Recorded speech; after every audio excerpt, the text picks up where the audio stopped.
तो चावल को अलग सीजन में उगाया जाएगा और गेहूं को अलग सीजन में उगाया जाएगा। तो ऐसे ही अलग अलग क्रॉप्स के लिए हमें अलग अलग क्लाइमेटिक कंडीशन की जरूरत होती है। इस विंटर रेनफॉल को देखकर किसान भाइयों के चेहरे खिलखिला उठते हैं। इंडिया के नॉर्थ वेस्ट की तरफ मेडिटेरियन सी से कुछ साइक्लोनिक डिस्टर्बेंस आते हैं। उसकी वजह से इंडिया के बेसिकली नॉर्थ वेस्टर्न पार्ट में सर्दियों में बारिश होती है, जिसको मावट कहते हैं। इंडिया की मैक्सिमम पॉपुलेशन वेजिटेरियन है और वेजिटेरियन डाइट में प्रोटीन का मेन सोर्स जो है वो पल्सेस है, दाल है। आज भी कर्नाटक, केरल और तमिलनाडु के बॉर्डर पे जो नीलगिरी की पहाड़ियां हैं, वहां पर अच्छी खासी कॉफी का प्रोडक्शन होता है। Hello friends, welcome to career with 9th academy. इस सेशन में हम अपनी 10th क्लास की ज्योग्राफी का एक इंपॉर्टेंट चैप्टर को क्विकली देखने वाले हैं। इस चैप्टर का नाम है एग्रीकल्चर। इस चैप्टर में 4 बड़े बड़े टॉपिक है: types of farming, cropping pattern, major crops and technological and institutional reform. तो इस सेशन में हम 2 इंपॉर्टेंट टॉपिक जो हमको आसानी से याद नहीं होते हैं, कंफ्यूजन होता है, उसको देखने वाले हैं। एक तो है क्रॉपिंग पैटर्न, जिसे हम क्रॉपिंग सीजन भी कहते हैं, और दूसरा है मेजर क्रॉप्स, और इसको हम एक तरीके से फैक्चुअल रूप में देखने वाले हैं। तो शुरू करते हैं। सबसे पहले है क्रॉपिंग सीजन, जिसे क्रॉपिंग पैटर्न भी बोला जाता है। ये क्रॉपिंग सीजन या क्रॉपिंग पैटर्न क्या होता है, इसको एग्जांपल से समझिए। एक क्रॉप है चावल, राइस। राइस को उगने के लिए ठीक ठाक पानी की जरूरत होती है, अच्छे खासे पानी की जरूरत होती है, यानी कि अच्छे खासे रेनफॉल की जरूरत होती है, और साथ ही इसको टेम्परेचर भी ठीक ठाक चाहिए। दूसरी तरफ गेहूं यानी कि वीट, इसको कंपैरेटिवली कम पानी की जरूरत पड़ती है, यानी कि कम रेनफॉल की जरूरत पड़ती है, और कम ही टेम्परेचर की जरूरत पड़ती है। तो चावल को अलग सीजन में उगाया जाएगा और गेहूं को अलग सीजन में उगाया जाएगा। तो ऐसे ही अलग अलग क्रॉप्स के लिए हमें अलग अलग क्लाइमेटिक कंडीशन की जरूरत होती है। जिन जिन क्रॉप्स को सेम टाइप की, लगभग सेम टाइप की क्लाइमेटिक कंडीशन की जरूरत होती है, उनको हम एक प्रकार की सीजन में उगाते हैं। तो इस हिसाब से 3 प्रकार की सीजन हो गई, 3 प्रकार के क्रॉपिंग पैटर्न्स हो गए: रबी, जायद और खरीफ। इनको हम बचपन से पढ़ते आ रहे हैं, लेकिन याद नहीं होते हैं। इसको हम टेबल फॉर्मेट में याद कर लेते हैं। तो बेसिकली 3 क्रॉपिंग सीजन है: रबी, जायद, खरीफ। रबी में कौन कौन सी क्रॉप्स आती है? रबी में वो सारी क्रॉप्स आती है जिनको अक्टूबर नवंबर में सो किया जाता है, अक्टूबर नवंबर में बोया जाता है, और अगले साल मार्च अप्रैल मई में इसे काटा जाता है। फॉर एग्जाम्पल गेहूं, वीट, चना, ग्राम, सरसों, मस्टर्ड, मटर, पीस, ये सब किस में आता है? रबी में आता है। एक बार देख लेते हैं, फिर मैं आपको याद करवाने की ट्रिक भी बता दूंगा। फिर आता है जायद, वो सारी क्रॉप्स जिनको अप्रैल में सो किया जाता है, अप्रैल में बोया जाता है, और जून जुलाई में इसे काटा जाता है, हार्वेस्ट किया जाता है। इसमें कौन सी क्रॉप्स आती है? जो पानी वाली क्रॉप्स होती है ना, जिसमें वाटर का अमाउंट ज्यादा होता है। फॉर एग्जाम्पल तरबूज हो गया, खरबूज हो गया, खीरा, ककड़ी, अलग अलग वेजिटेबल्स हो गए। तीसरी है खरीफ, वो सारी क्रॉप्स जिनको जून जुलाई में सो किया जाता है, बोया जाता है जून जुलाई में, और अक्टूबर नवंबर में इसे हार्वेस्ट किया जाता है, काटा जाता है। इसमें कौन कौन सी क्रॉप्स आती है? सारी मिलेट्स, मोटा अनाज, ज्वार, बाजरा, मेज यानी कि मक्का। इसके अलावा मूंगफली हो गया, सोयाबीन हो गया, कॉटन एंड जूट, और भारत की सबसे इंपॉर्टेंट फूड क्रॉप्स पैडी यानी कि राइस, ये भी खरीफ में आती है। अब ये तो हो गया डेटा की बात। इसको याद कैसे करें? इसको याद करने के लिए एक छोटा सा ट्रिक है। सबसे पहले आप मंथ्स को याद करो। मंथ्स को कैसे याद करोगे? शुरुआत करो 10 के साथ, है ना। ये 1 है, इसके पास में 0 है, ये 10 हो गया ना, और इसके पास में लिखो 3। इसका मतलब क्या हुआ? देखो, पहला महीना है जनवरी और 12th महीना है दिसंबर, तो 10th महीना कौन सा हो जाएगा? अक्टूबर। ठीक है, तो अक्टूबर में इसे सो किया जाता है, और अगले साल मार्च अप्रैल में इसे काटा जाता है ना, मार्च अप्रैल मई में इसे काटा जाता है। तो 10 3 10 3 हो गया। फिर इसके पास लिखो 3 6। 3 6 का मतलब क्या हो गया? 3 मतलब मार्च, तो मार्च अप्रैल में इसे सो किया जाता है और जून जुलाई में इसे काटा जाता है ना। 6 का मतलब हो गया जून, तो जून जुलाई में इसे काटा जाएगा ना। ये एग्जैक्ट महीना नहीं है, थोड़ा सा इधर उधर हो जाएगा। खरीफ को कैसे याद करोगे? 6 और ये 10 हो गया ना। 6 बोले तो जून जुलाई, और 10 बोले तो अक्टूबर नवंबर। तो ट्रिक क्या हो गई? 10 3 3 6 6 10, 10 3 3 6 6 10, है ना। 10 3 बोले तो 10 में सो किया जाता है, अक्टूबर नवंबर में सो किया जाता है, और 3 बोले तो मार्च अप्रैल मई में इसे काटा जाता है। फिर 3 6, 3 6 का मतलब क्या हो गया? मार्च अप्रैल में इसे सो किया जाता है और जून जुलाई में इसे काटा जाता है। 6 10 6 10, इसका मतलब क्या हो गया? जून जुलाई में इसे बोया जाता है और अक्टूबर नवंबर में काटा जाता है। फिर अक्टूबर नवंबर के बाद वापस से ये रबी की सीजन शुरुआत हो जाएगी, है ना। तो 10 3 3 6 6 10, लेकिन आपको सीक्वेंस यही याद रखना है, रबी, जायद, खरीफ। ओके, ये बात समझ में आ गई। अब इनके क्रॉप्स को कैसे याद करें? क्रॉप्स के लिए सबसे पहले आप जायद को याद करना ना। जायद। कैसे याद करोगे? ज से जायद और ज से जल यानी कि वाटर। तो जिन जिन क्रॉप्स में वाटर का अमाउंट ज्यादा होता है वो जायद वाली क्रॉप में आएगा। फॉर एग्जांपल तरबूज, खरबूज, खीरा, ककड़ी, अलग अलग सब्जियां ना, watermelon, muskmelon, cucumber, vegetables, ये सब किस में आएगा? जायद। जायद बोले तो जल वाली फसलें। उसके बाद आप खरीफ को याद करो। खरीफ को कैसे याद करोगे? खरीफ क्रॉप को काटा कब गया है? अक्टूबर नवंबर में ना। अक्टूबर नवंबर बोले तो सर्दियां स्टार्ट हो गई है, तो अब सर्दियों में इसको काट लिया गया है। अब पूरी सर्दी हम इसको यूज करेंगे, इसका आनंद लेंगे। फॉर एग्जाम्पल मोटा अनाज, मिलेट्स, ज्वार, बाजरा, मक्का, इसकी रोटी बनाकर हम खाते हैं ना, मेनली सर्दियों में। इसके अलावा मूंगफली, सर्दियों में इसको गर्म करके हम खाते हैं। साथ ही अलग से याद कर लेना सोयाबीन। फिर सर्दी लगेगी तो सर्दी के लिए हमको बचने के लिए रजाई ओढ़नी पड़ेगी। रजाई के अंदर हम डालेंगे रुई यानी कि कॉटन, तो कॉटन आ जाएगा खरीफ की फसल में। कॉटन आया तो इसके साथ में दूसरी जो फाइबर क्रॉप है जूट, वो भी यहीं पे आ जाएगी। और भारत की सबसे इंपॉर्टेंट फूड क्रॉप्स, खाद्य फसल जो है पैडी यानी कि राइस, ये भी खरीफ में आएगा। ये सबसे इंपॉर्टेंट बात हो गई। बात समझ में आ गई? तो खरीफ को कैसे याद करोगे? खरीफ काटी जाती है अक्टूबर नवंबर में, तो अक्टूबर नवंबर के बाद दिसंबर, जनवरी, फरवरी मेनली इसको हम यूज करेंगे। इस तरीके से याद करोगे आप, है ना। तो मोटा अनाज, ज्वार, बाजरा, मक्का, इसके अलावा मूंगफली, सोयाबीन, कपास और जूट, और नीचे चावल यानी कि पैडी, ये सारी खरीफ की क्रॉप है। फिर बच गया रबी। रबी को कैसे याद करोगे? रबी छोटा नाम है ना, रबी, तो छोटे छोटे नाम वाली जो क्रॉप है ना वो सारी रबी में आ जाएगी। गेहूं, जौ, चना, मटर, सरसों। सरसों और मटर थोड़ा लंबा नाम है, लेकिन अलग से आप राइमिंग में याद कर लेना ना। तो वीट हो गया, ग्राम मतलब चना हो गया, मस्टर्ड मतलब सरसों हो गया, पी मतलब कि मटर हो गया। ये सारी क्रॉप किस में आएगी? रबी में आएगी। तो रबी, जायद, खरीफ आपको इसी सीक्वेंस में लिख के याद करना है ना, रबी, जायद, खरीफ। मंथ्स कैसे याद करोगे? 10, 3, 3, 6, 6, 10, फिर वापस से 10, 3, 3, 6, 6, 10, ऐसे चलता रहेगा। 10 बोले तो अक्टूबर नवंबर, और 3 बोले तो मार्च अप्रैल मई हो गया। 3 बोले तो मार्च अप्रैल मई हो गया, और 6 बोले तो जून जुलाई हो गया। 6 बोले तो जून जुलाई हो गया, और 10 बोले तो अक्टूबर नवंबर हो गया। खरीफ के लिए अलग से एक याद करना कि 6 to 10 यानी कि जून से लेकर अक्टूबर के बीच में इंडिया में कौन सा सीजन चल रहा होता है? मॉनसून। तो खरीफ की जो क्रॉप है वो कौन से सीजन में होती है? मॉनसून सीजन में होती है, ठीक है। बाकी इंपॉर्टेंट क्रॉप्स कौन सी होती है वो कैसे याद करोगे? जायद वाली को जल से याद करना, जिसमें पानी की अमाउंट ज्यादा होता है, तरबूज, खरबूज, इनमें पानी ज्यादा होता है। खरीफ, खरीफ को काटा कब गया है? सर्दियों में, तो सर्दियों में उसको हम यूज करेंगे ना। और सबसे इंपॉर्टेंट है पैडी यानी कि राइस, चावल, ये खरीफ की क्रॉप है। रबी में छोटे छोटे नाम है ना, हिंदी में छोटे छोटे नाम, गेहूं, जौ, चना, सरसों, मटर, है ना। इसमें सबसे इंपॉर्टेंट है वीट, है ना। तो आप ध्यान रखना कि चावल और गेहूं ये अलग अलग सीजन की क्रॉप है। तो ये हो गया क्रॉपिंग सीजन, होप आपको याद हो गया होगा। अब दूसरा टॉपिक है मेजर क्रॉप्स। सबसे पहले देख लेते हैं कि इंडिया का कौन सा स्टेट किस क्रॉप में नंबर 1 है, मतलब कौन सी क्रॉप किस स्टेट में सबसे ज्यादा उगती है। ये किस पे डिपेंड करेगा? ज्योग्राफिकल एंड क्लाइमेटिक कंडीशन पे। लेकिन हम मैप के थ्रू देख लेते हैं कि कौन सी क्रॉप कौन से स्टेट में सबसे ज्यादा उगती है। सबसे पहले आइए वेस्ट बंगाल, है ना। होप आपको मैप का थोड़ा थोड़ा आइडिया होगा। ईस्ट की तरफ है वेस्ट बंगाल, है ना, ये वेस्ट बंगाल। तो वेस्ट बंगाल बेसिकली 2 क्रॉप्स में नंबर 1 है। एक तो है राइस, राइस सबसे ज्यादा वेस्ट बंगाल में होता है, और दूसरा है जूट, सबसे ज्यादा होता है ना कहां पे? वेस्ट बंगाल में, है ना। मैं स्टेट पे ही मार्किंग कर रहा हूं ना। फिर आता है यूपी। यूपी 2 क्रॉप्स में नंबर 1 है, वीट यानी कि गेहूं, और दूसरा है सुगर केन यानी कि गन्ना। फिर वेस्ट की तरफ आ जाओ, राजस्थान। राजस्थान बाजरा में नंबर 1 है ना, बाजरा में नंबर 1 है। बाजरा के नीचे चले आओ, राजस्थान के नीचे चले आओ, गुजरात। गुजरात किस में नंबर 1 पे है? देखिए गुजरात जनरली कॉटन में नंबर 1 पे रहता है, लेकिन पिछला जो सीजन गया है उसमें महाराष्ट्र कॉटन में नंबर 1 रहा है। तो गुजरात और महाराष्ट्र में एक तरीके से कंपटीशन आप कह सकते हो ना, लेकिन मैंने कॉटन को गुजरात में लिखा है क्योंकि जनरली गुजरात कॉटन में नंबर 1 रहता है। गुजरात के नीचे है महाराष्ट्र। महाराष्ट्र ज्वार में नंबर 1 पे, ज्वार एक मोटा अनाज है, मिलेट है। महाराष्ट्र के नीचे है कर्नाटक। कर्नाटक कॉफी में नंबर 1 पे ना, कॉफी में नंबर 1 पे है। इसके अलावा मेज में भी कर्नाटका नंबर 1 पे है।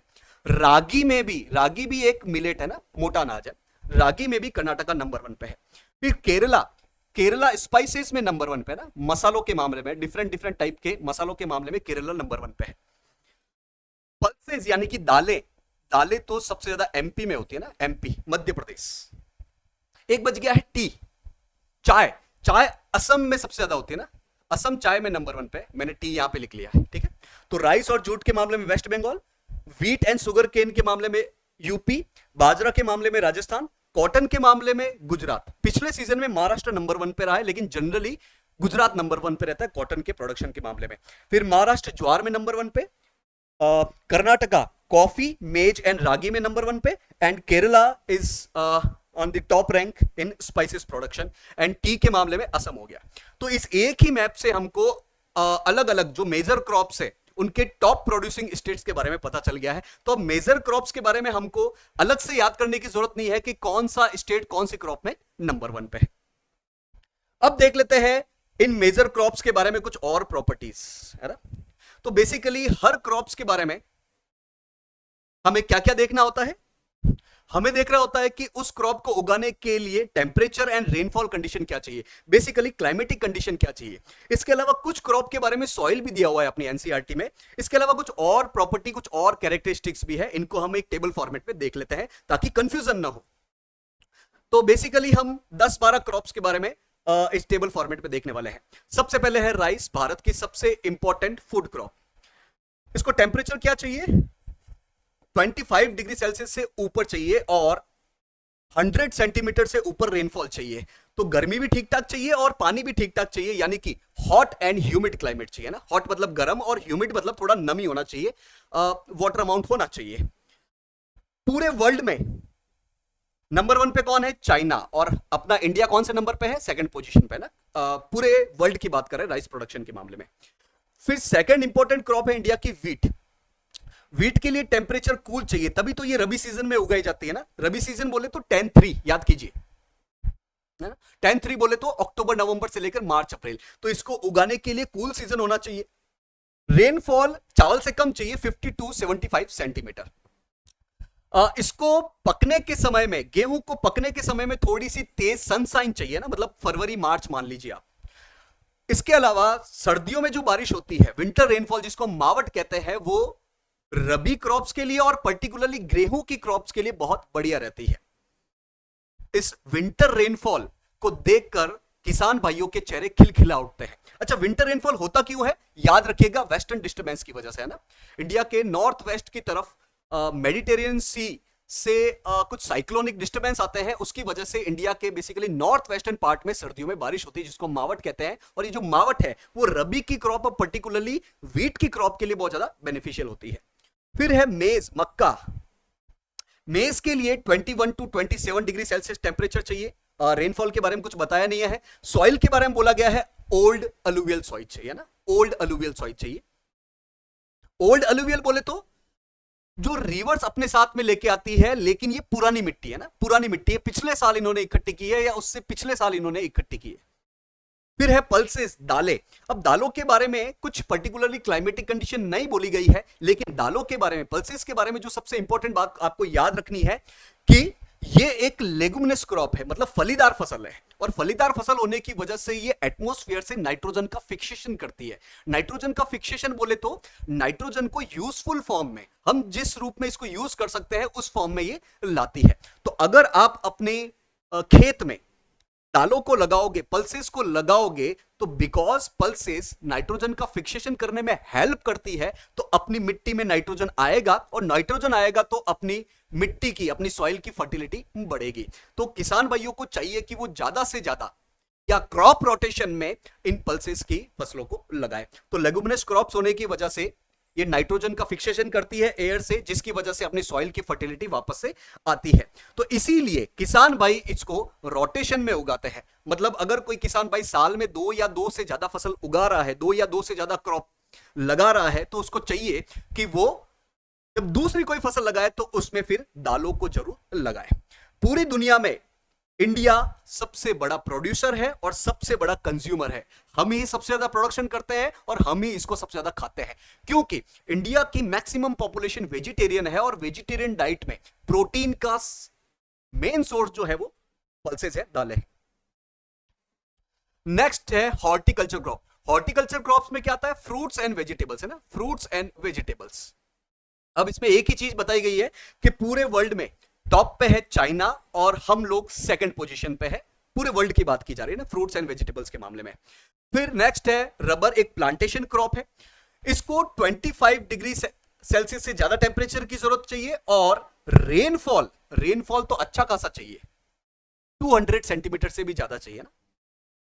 तो पानी भी ज्यादा चाहिए, रेनफॉल भी ज्यादा चाहिए और टेम्परेचर भी अच्छा खासा चाहिए, और ये सारी कंडीशन इक्वेटर के आसपास मिलेगी आपको। इसीलिए इसके क्लाइमेट को बोला जाता है इक्वेटोरियल क्लाइमेट, इसके लिए बेस्ट रहता है, यानी कि हॉट एंड ह्यूमिड क्लाइमेट। ठीक है, रबर के मामले में केरल नंबर 1 पे है। ठीक है, फिर है कॉटन, एक फाइबर क्रॉप है। इसको अच्छा खासा टेम्परेचर चाहिए और रेनफॉल ठीक ठाक सी लाइट चाहिए, यानी कि warm, moist and Frost free days होने चाहिए। साल में अराउंड 210 डेज जो है वो फ्रॉस्ट फ्री होने चाहिए। ये पर्टिकुलरली क्वेश्चन आपको एक्स्ट्रा जानकारी दे देता हूं, ये पर्टिकुलरली एक स्टेटमेंट यूपीएससी प्रीलिम्स पे कुछ साल पहले पूछा गया था, और ये साल भर इसी प्रकार का क्लाइमेट होना चाहिए। इसके लिए कॉटन के लिए बढ़िया सॉइल कौन सी रहती है? ब्लैक सॉइल, जो कि मेनली इंडिया के जो पेनिनसुलर प्लाट है उसके डेक्कन प्लेटू में देखने को मिलता है। तो इसके लिए 210 फ्रॉस्ट फ्री डेज चाहिए। इसको ग्रोथ के समय में थोड़ी सी ब्राइट सनशाइन चाहिए ना, तेज सूर्य की धूप चाहिए, तेज सूर्य की रोशनी चाहिए। इसके अलावा इसको मैच्योर होने के लिए अराउंड आधे से थोड़ा ज्यादा साल लग जाता है। इंडिया कॉटन के प्रोडक्शन के मामले में सेकंड पोजीशन पे है पूरे वर्ल्ड में, और चाइना नंबर 1 पे है ना। तो जनरली चाइना अलग अलग क्रॉप्स में नंबर 1 पे है। फिर है second fibre crop jute. Jute को टेम्परेचर अच्छा खासा चाहिए ना इनकी ग्रोथ के दौरान, और इसके अलावा इसको पानी भी ठीक ठाक चाहिए, हॉट एंड ह्यूमिड क्लाइमेट चाहिए इसके लिए भी ना। इसके अलावा इसकी सॉइल जो होनी चाहिए वो बहुत फर्टाइल होनी चाहिए और वेल ड्रेन्ड होनी चाहिए। वेल ड्रेन्ड मतलब कि इसमें पानी रुकना नहीं चाहिए, पानी आराम से निकल जाए, ऐसी सॉइल होनी चाहिए। और मेनली ऐसी सॉइल आपको फ्लड प्लेन्स वाली सॉइल चाहिए। इसको गोल्डन फाइबर भी बोलते हैं ना, गोल्डन फाइबर, स्वर्ण रेशा। नेक्स्ट क्रॉप है सुगर केन यानी कि गन्ना। गन्ने के लिए टेम्परेचर ठीक ठाक चाहिए 21 to 27, और रेनफॉल भी अच्छी खासी चाहिए 75 to 100 सेंटीमीटर, यानी कि हॉट एंड ह्यूमिड, गर्म और थोड़ा सा नम क्लाइमेट चाहिए। इंडिया इसमें सेकंड पोजीशन पे, और ध्यान रखिएगा फर्स्ट पोजीशन पे चाइना नहीं है, इसमें ब्राजील है नंबर 1 पे ना, ब्राजील साउथ अमेरिकन कंट्री। फिर है ऑयल सीड। ऑयल सीड मतलब ऐसे बीज जिनसे तेल निकाला जाता है, इनको हिंदी में बोला जाता है तिलहन की फसलें है ना। तो इसके लिए रेनफॉल 50 to 75 सेंटीमीटर चाहिए और टेम्परेचर थोड़ा कूल चाहिए, ज्यादा गर्म नहीं चाहिए। इंडिया में जितना भी क्रॉप्ड एरिया है, मतलब जिस एरिया पर फसल लगाई जाती है उसके अराउंड 12% एरिया पर ऐसी ऑयल सीड लगाई जाती है, और सारे ऑयल सीड में जो मूंगफली है, ग्राउंड नट है, वो अराउंड 50% कवर करता है ना। मतलब ऑयल सीड में भी बात की जाए तो मूंगफली सबसे ज्यादा उगाई जाती है, ग्राउंड नट सबसे ज्यादा उगाई जाती है। फिर आता है टी, एक प्लांटेशन क्रॉप है। इसके लिए अच्छा खासा टेम्परेचर चाहिए 21 to 27 डिग्री सेंटीग्रेड, यानी कि वार्म। इसके अलावा साल भर थोड़ी थोड़ी बारिश होती रहनी चाहिए, यानी कि मॉइस्ट क्लाइमेट चाहिए, और इसको भी फ्रॉस्ट फ्री क्लाइमेट चाहिए पूरे साल भर ही। सॉइल कैसी चाहिए? डीप सॉइल होनी चाहिए और अच्छी खासी फर्टाइल सॉइल होनी चाहिए, जिसमें ह्यूमस का अमाउंट ज्यादा हो। ह्यूमस मतलब जो ऑर्गेनिक मैटर है, पेड़ पौधों के हिस्से हैं या जानवरों के हिस्से हैं, वो अच्छे खासे इसमें होने चाहिए। और सॉइल वेल ड्रेन्ड होनी चाहिए, पानी रुकना नहीं चाहिए, एकदम से तेज जाना भी नहीं चाहिए और रुकना भी नहीं चाहिए, ठीक ठीक फ्लो होता रहे। पूरे वर्ल्ड में हम सेकंड पोजीशन पे है और चाइना नंबर 1 पे है टी के कल्टीवेशन में। फिर है कॉफी। कॉफी भी एक प्लांटेशन क्रॉप है, एक बिवरेज क्रॉप है ना, जिसको हम पीने के इस्तेमाल में लेते हैं।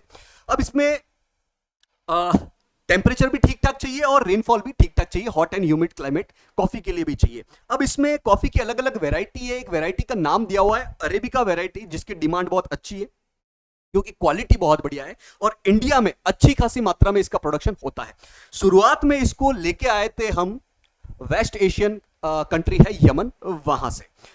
मेनली इसका कल्टीवेशन जो है वो कर्नाटका में होता है, और भारत में सबसे पहले जहां पर कल्टीवेशन माना जाता है वो है कर्नाटका की बाबा बुदान की पहाड़ियां। आज भी कर्नाटक, केरल और तमिलनाडु के बॉर्डर पे जो नीलगिरी की पहाड़ियां हैं, वहां पर अच्छी खासी कॉफी का प्रोडक्शन होता है। तो इसी के साथ एक शॉर्ट सेशन में हमने इस एग्रीकल्चर चैप्टर के 2 इंपॉर्टेंट टॉपिक को क्विकली देखा है, फैक्चुअल तरीके से देखा है। तो होप आज जो भी पढ़ा आपको समझ में आया होगा और बेसिकली याद रहा होगा। तो आज के सेशन को हम यही थामते हैं। Thank you for joining today's session.